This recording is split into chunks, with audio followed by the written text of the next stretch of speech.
Well, it's 5 o'clock somewhere, and that means it's time for another Food for Thought Friday.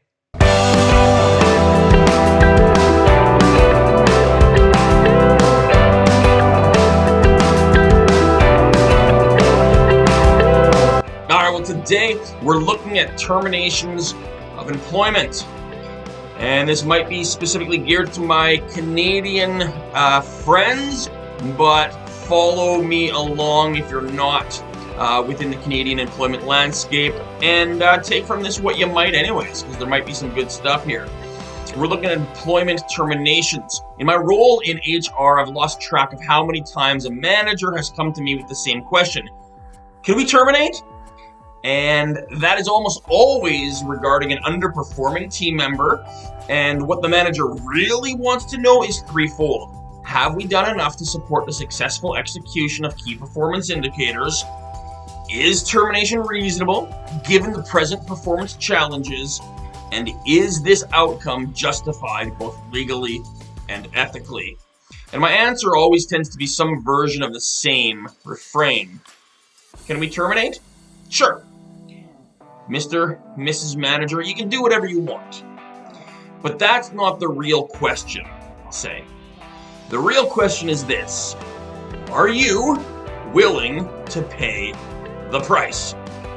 Or to spin it slightly differently, just because you can doesn't mean that you should. Don't you see the danger, John, inherent in what you're doing here? Genetic power is the most awesome force the planet's ever seen, but you wield it like a kid that's found his dad's gun. Your scientists were so preoccupied with whether or not they could, they didn't stop to think if they should.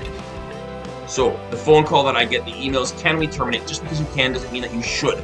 Because with termination, with any termination, there is always a cost.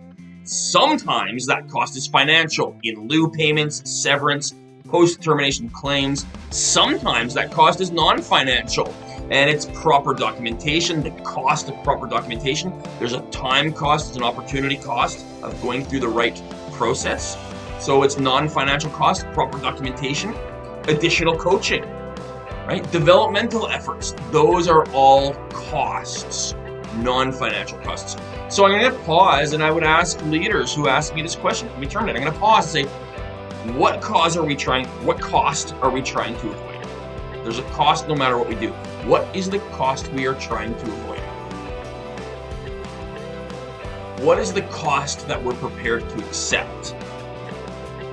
Right? If the answer is no cost, well then that's not a realistic conversation. Let's have this conversation when we're being serious. There's always a cost. What is the cost we're willing to accept? The financial cost or the non-financial cost? Okay. And is speed, number 3 question, is speed really the real pressure point here? Because in truth, when a manager says, can we terminate, what they often mean is, can we terminate now? Right? And that's where the nuance kicks in. We can achieve the desired outcome in 2 of the following 3 ways. Check out the graphic. But never in all 3. It can be either cheap or good, quick. Pick 2. You don't get to pick 3. Pick 2. If it's cheap, everybody likes cheap, and it's good, it's not going to be quick. The due diligence takes time, and that's the cost. If it's good, but it's quick, then it's not going to be cheap. Get ready to pay out a substantial package. You can do it quickly, you can do it well, but it's not going to be cheap. There's going to be a financial cost attached.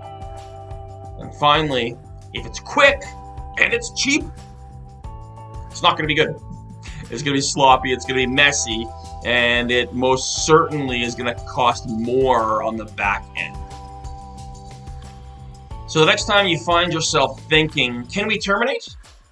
Try to reframe that and ask yourself the question first, what combination are we actually choosing? Pick 2, not 3.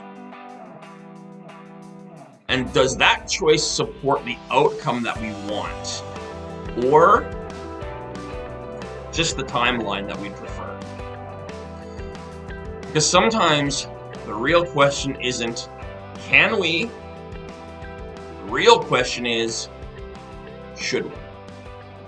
So there we go. Agree, disagree, or somewhere in between. I hope that has at least been food for thought. Hope it helps. Follow me for more.